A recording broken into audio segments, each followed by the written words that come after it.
Hey mamas, I'm Brooke Miller, registered dietitian, certified lactation counselor, and a mama who has helped hundreds of moms feel like themselves again after baby, boost their energy, mood, metabolism, and even milk supply. Inside of the Postpartum Shift podcast, you'll learn how to take care of your health so that you can show up best for the ones you care about most. Each week, we'll tackle topics like nutrition, exercise, breastfeeding, mental health, and so much more. Plus, you'll get access to guest experts who will share ways to make your pregnancy and postpartum experience easier. Whether you're approaching the postpartum period or you're right in the thick of it, you're in the right place. Let's dive into today's topic.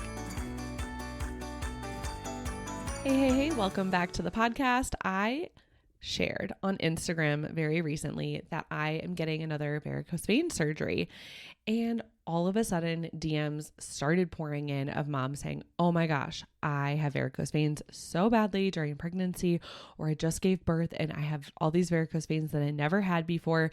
Can you talk about it? Can you get it treated? What does treatment look like? Can you get it treated while you are pregnant or postpartum? Like, let's spill it. So this episode is for you if you have any varicose veins during pregnancy, during postpartum.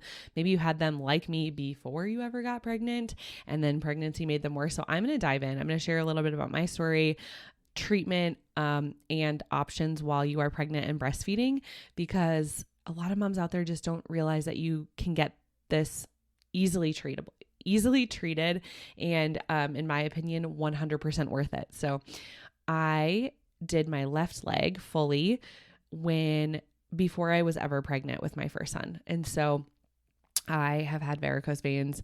My parents have varicose veins. It is like rampant in my family, like aunts, we're talking aunts, grandparents, like if you have them in your family, you know, it is just such a strong genetic thing. And it's really frustrating because I do all the right things, quote unquote. Like I'm active, I walk, I don't sit for long periods of time. I try not to cross my legs. That is one thing that I'm definitely not perfect at, is you're really not supposed to cross your legs. You're not supposed to wear high heels, which I never do. I am never in high heels. So those are just some of the risk factors, but a lot of times it just comes down to genetics. And some of us are just blessed with not great genetics when it comes to that. And so when you are pregnant, what you want to do for treatment is wear compression socks.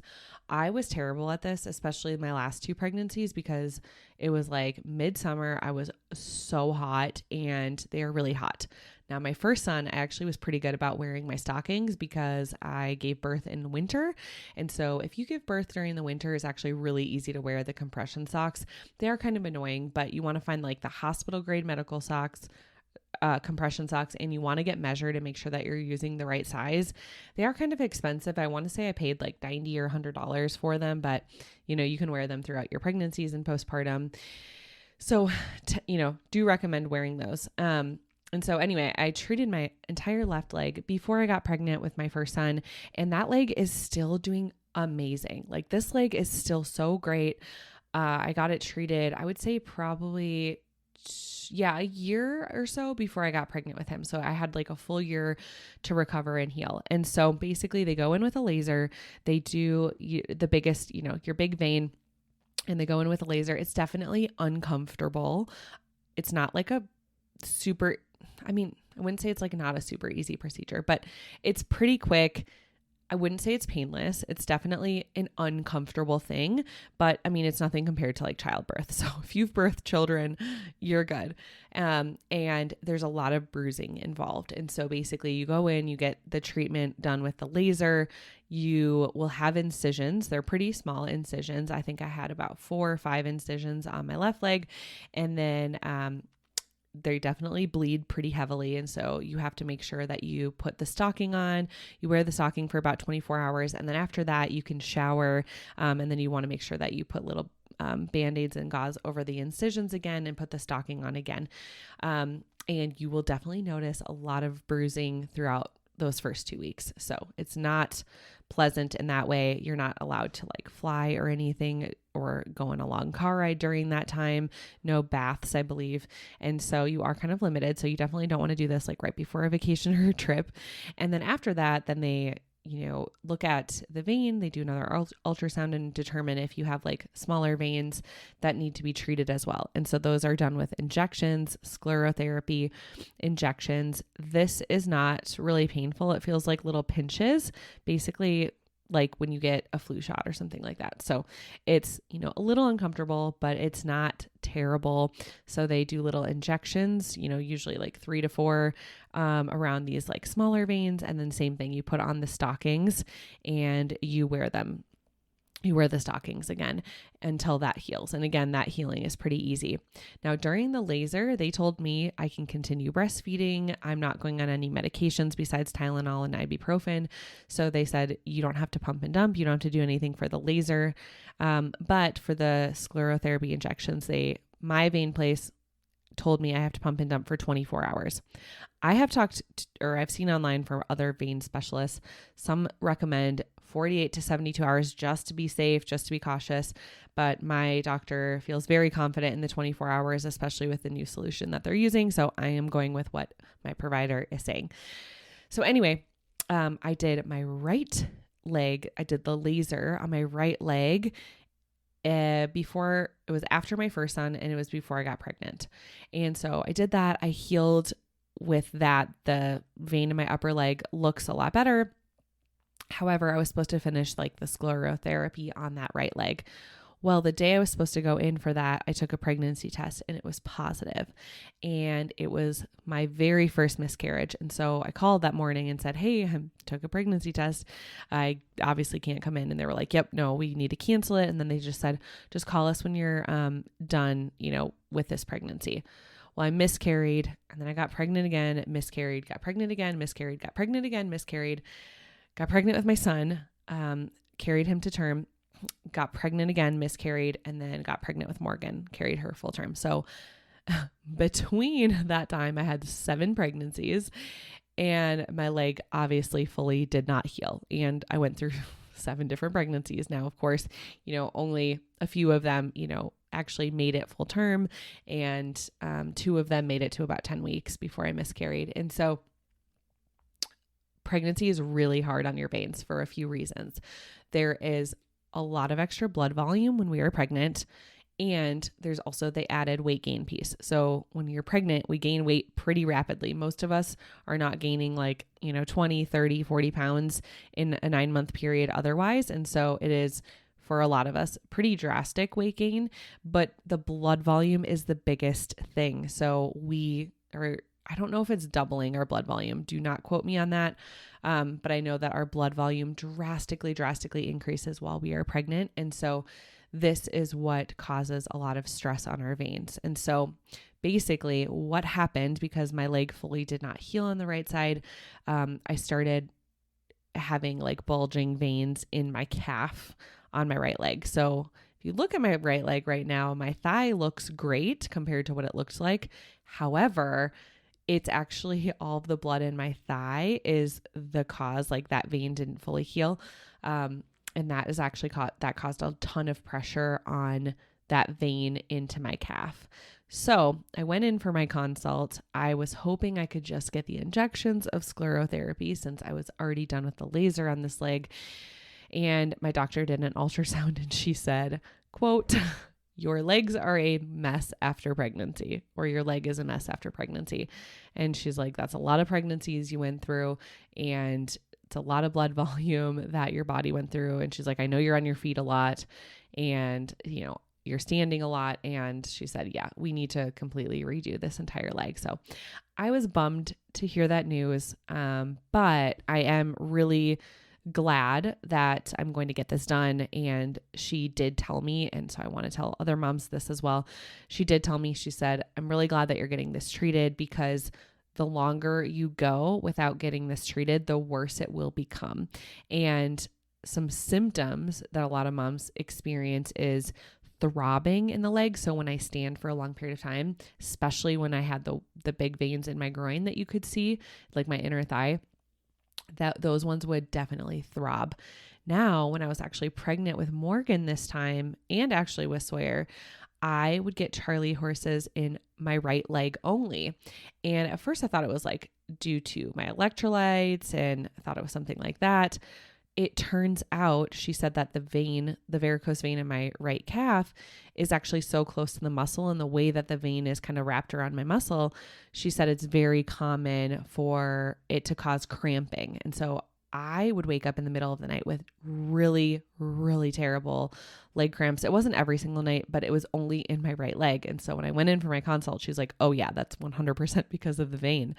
And I was like, oh, wow. Okay. Did not put two and two together. So if you do have varicose veins, and you wake up in the middle of the night, or you ever get like Charlie horse cramps, that is a big reason why. So just preface that.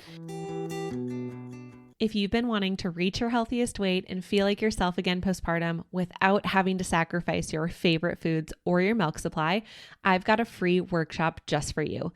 Inside of this free workshop, you'll discover how to boost energy, mood, metabolism, and even protect your milk supply.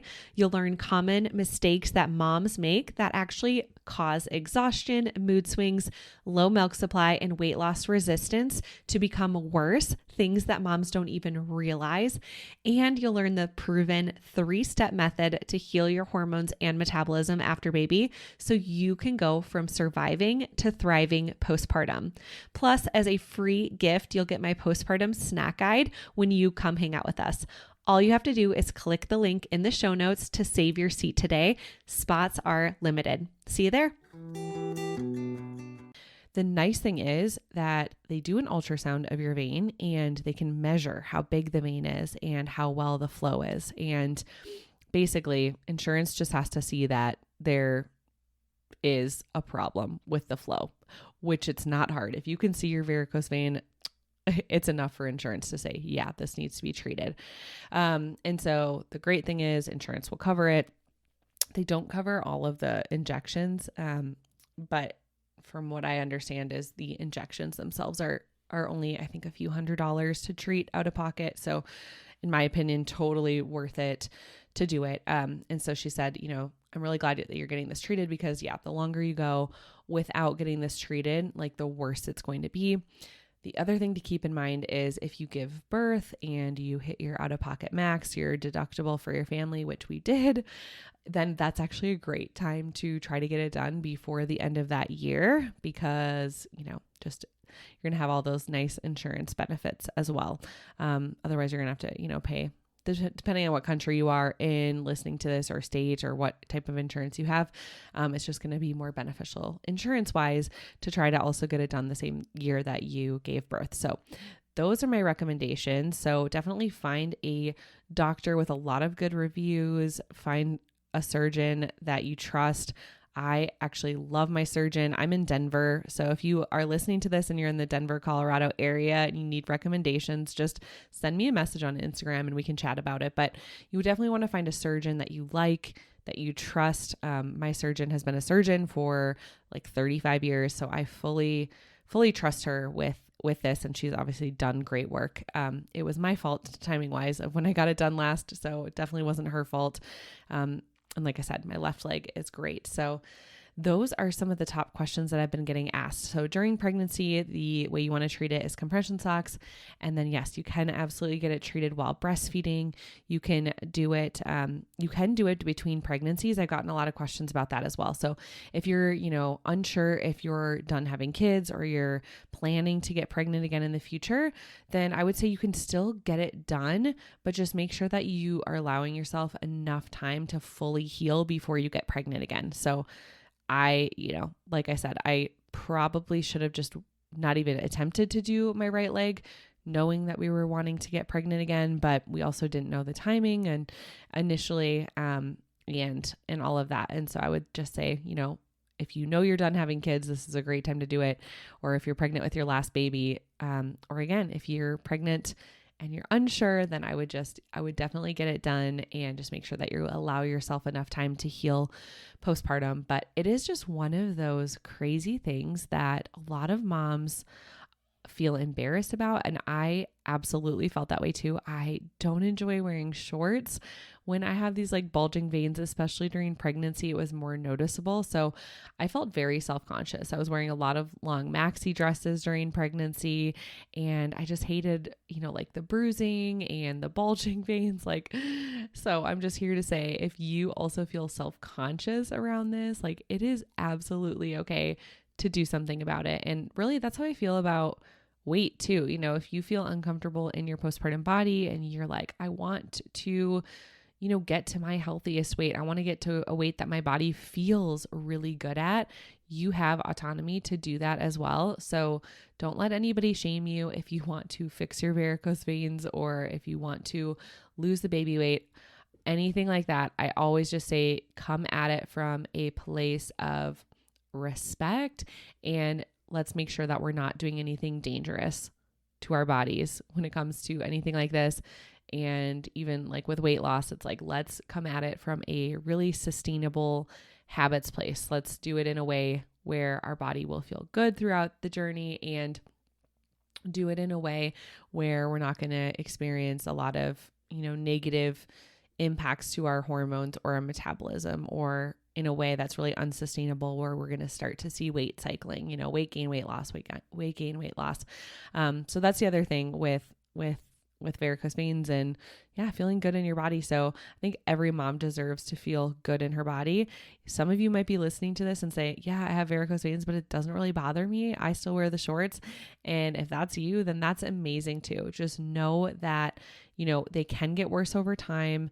We want to make sure that we have good circulation throughout our body. So, it can be dangerous long-term to not get them treated. And so it's not just cosmetic. So it is totally fine to get it treated.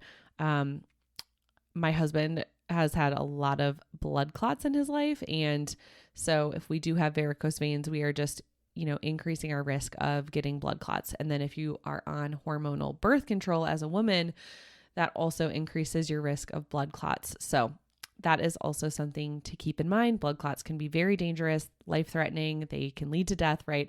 So we want to make sure that we are not increasing our risk of blood clots for any which way. So walking is really helpful. Oh, and that's something else about the treatment. So you cannot do any really intense workouts because they don't want you to increase your heart rate super high. So that's something to keep in mind. So no weightlifting for the 2 weeks after the laser. However, you need to walk a lot after the procedure. They want you up every hour walking for 10 to 15 minutes or so. So it's actually a lot of walking. They do not want you sitting at a desk. They do not want you standing for a long period of time. So that is something else to keep in mind when you are considering getting this procedure done, is just know that you do have to be able to get up and walk around. And it can be just walking around your house, walking around your office. It doesn't have to be, going for a walk outside or anything like that. But that is part of the treatment plan. And just know that the bruising will definitely be there for weeks. So if you are like planning like a photo shoot or something right after procedure, like keep that in mind too. You don't want to plan it, super close, because the bruising can last quite some time. So I will definitely be sharing pictures before and after on Instagram. So definitely make sure that you are following along for my journey as I share about this. And I've had moms say like, do I need to get this fixed? I'm scared of the laser. Like I said, it's uncomfortable. It's pretty minor procedure compared to a lot of other things. It's definitely like pain wise, much lower pain than childbirth. So you absolutely don't have to get it done, but definitely, you can at least go for a consult. They can take an ultrasound of your vein and they can kind of look and see what your risk is. Like, hey, and they can talk about the pros and cons of doing the procedure. Of course, I would think any vein doctor is going to tell you, like, if the numbers are looking bad enough on an ultrasound, they're going to tell you like, hey, we should get this treated. Because they know the pros and cons of treating it versus not treating it. So those are some things to consider. So if you have gone through the procedure, if you're going through the procedure, if you're considering going through the procedure, if you have bad varicose veins and you want to chat more, this is like a topic I could totally talk about with any mama. So send me a message on Instagram. We can chat about our journey. I had one mom send pictures of her veins to me and I was like, oh my gosh, yes, we can just send some pictures back and forth. But I'm cheering for you. Whichever you decide, if you are experiencing this, just know you are not alone. It is not your fault. You did nothing wrong. So anyway, that's all I have for you. I will keep you guys posted on Instagram and I will chat with you there. Otherwise, I'll see you next week with a new podcast episode. Have a great day. Exercise is crucial for our overall mental and physical health, especially during pregnancy and postpartum. Something that has helped me stay really consistent with strength training and yoga at home during nap time is the Expecting and Empowered workout app. I love that I can choose how many weeks pregnant or postpartum I am, and the app tells me exactly what to do. Plus, there's cardio, yoga, and strength training options for new moms and moms to be. You can go ahead and click the link in the show notes to get 7 days free and also save 15% off the annual option when you use promo code Nutrition for Mamas. Thank you so much for hanging out with me and listening to the Postpartum Shift podcast. If you enjoyed this episode, it would mean the world to me if you could share this episode with a mom friend and leave a written review. This helps the podcast reach and help even more moms. Come say hi over on Instagram at Nutrition for Mamas.